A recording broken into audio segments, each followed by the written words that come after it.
स्वागत है आप सभी को अपने चैनल मैथ कैलकुलस पॉइंट में। आज के इस वीडियो में कक्षा 10 के प्रश्नावली 3.2 के दूसरे का तीसरे नंबर क्वेश्चन देखेंगे। दूसरे नंबर क्वेश्चन में दिया है अनुपातों A1/A2, B1/B2 और C1/C2 की तुलना कर ज्ञात कीजिए कि निम्न समीकरण युग्म द्वारा निरूपित रेखाएं एक बिंदु पर प्रतिच्छेद करती है, समांतर है अथवा समपाती है। तो इस क्वेश्चन को करने से पहले दो चर वाले रैखिक समीकरण के व्यापक रूप को देखते हैं। तो दो चर वाले रैखिक समीकरण का व्यापक रूप होता है a1x plus b1y plus c1 बराबर 0। ये हो जाता है समीकरण 1। और a2x plus b2y plus c2 बराबर होता है 0। ये हो जाता है समीकरण 2। अब दो चर वाले रैखिक समीकरण के व्यापक रूप देख लिए। अब देखेंगे तीन महत्वपूर्ण शर्त को। तो तीन महत्वपूर्ण शर्त में से पहला महत्वपूर्ण शर्त होता है यदि A1/A2 बराबर नहीं हो B1/B2 के तो रेखाएं एक दूसरे को प्रतिच्छेद करेगी। और दूसरा महत्वपूर्ण शर्त होता है A1/A2 बराबर हो B1/B2 के परंतु B1/B2 बराबर नहीं हो C1/C2 के तो रेखाएं एक दूसरे के समांतर होगी। और तीसरा महत्वपूर्ण शर्त है A1/A2 बराबर हो B1/B2 बराबर हो C1/C2 तो रेखाएं एक दूसरे के समपाती होगी। तो आइए अब क्वेश्चन को देखते हैं।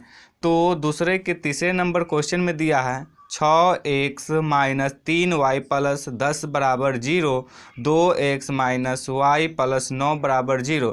तो इसको समीकरण 1 कह देंगे और इसको समीकरण 2 कह देंगे। तो सबसे पहले लिखेंगे दिए गए समीकरण। तो अब लिख दिए गए समीकरण। तो इसको समीकरण 1 कह दिए और इसको समीकरण 2 कह दिए। अब इसमें देखिए यहाँ क्वेश्चन में कह रहा है कि A1/A2, B1/B2 और C1/C2 की तुलना करना है। तो इसके लिए इसमें से A1, A2, B1, B2, C1, C2 का मान लिखेंगे। तो A1, A2, B1, B2, C1, C2 का मान लिखने के लिए समीकरण 1 और समीकरण 2 को दो चर वाले रैखिक समीकरण के व्यापक रूप से तुलना करेंगे। तो देखिए दो चर वाले रैखिक समीकरण में समीकरण 1 का व्यापक रूप है A1x plus B1y plus C1 बराबर 0। तो यहाँ देखिए x का गुणांक है A1, तो इसमें x का गुणांक 6 है तो A1 का मान हो जाएगा 6। तो अब लिख देंगे यहाँ A1 बराबर 6। अब देखिए y का गुणांक इसमें B1 है और इसमें y का गुणांक -3 है तो B1 का मान हो जाएगा -3। तो अब यहाँ पे लिख देंगे B1 बराबर -3। अब देखिए इसमें अचर पद जो है वो C1 है और इसमें अचर पद 10 है तो C1 का मान हो जाएगा 10। तो अब यहाँ पर लिख देंगे C1 बराबर 10। अब समीकरण 2 को समीकरण 2 से तुलना करेंगे। तो समीकरण 2 है A2x plus B2y plus C2 बराबर 0। तो समीकरण 2 में x का गुणांक है वो A2 है और इसमें x का गुणांक 2 है तो A2 का मान हो जाएगा 2। तो अब यहाँ पर लिख देंगे A2 बराबर 2।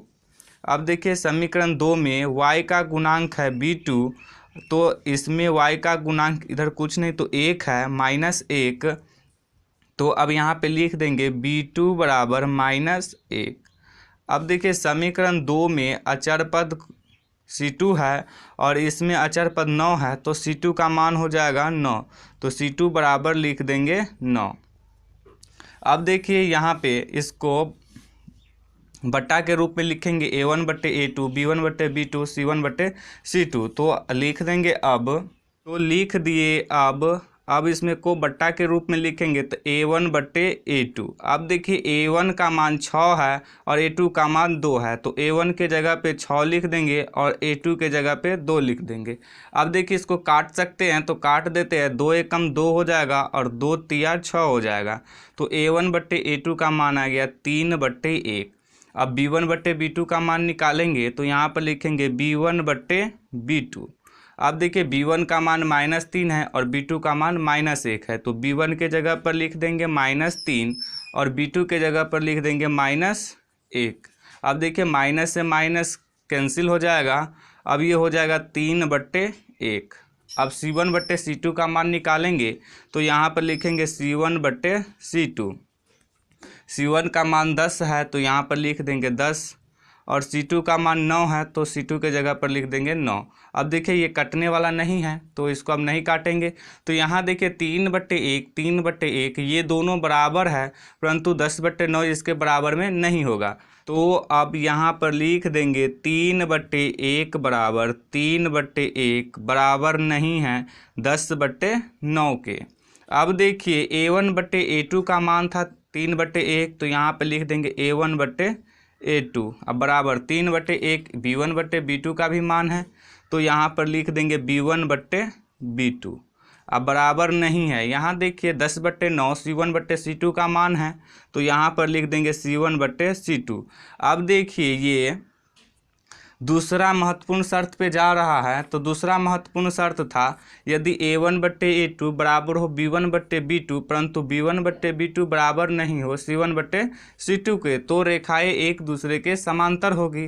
तो ये भी इसी तरह के आ रहा है तो इसमें रेखाएं एक दूसरे के समांतर हो जाएगी। तो अब लिख देंगे अतः दिए गए समीकरणों की रेखाएं एक दूसरे की समांतर होगी। तो हमको क्वेश्चन में यही निकालना था कि निम्न समीकरण युग्म द्वारा निरूपित रेखाएं एक बिंदु पर प्रतिच्छेद करती है, समांतर है अथवा संपाती है। तो हम निकाले हैं तो ये समांतर आया है, तो इसका आंसर हो जाएगा समांतर।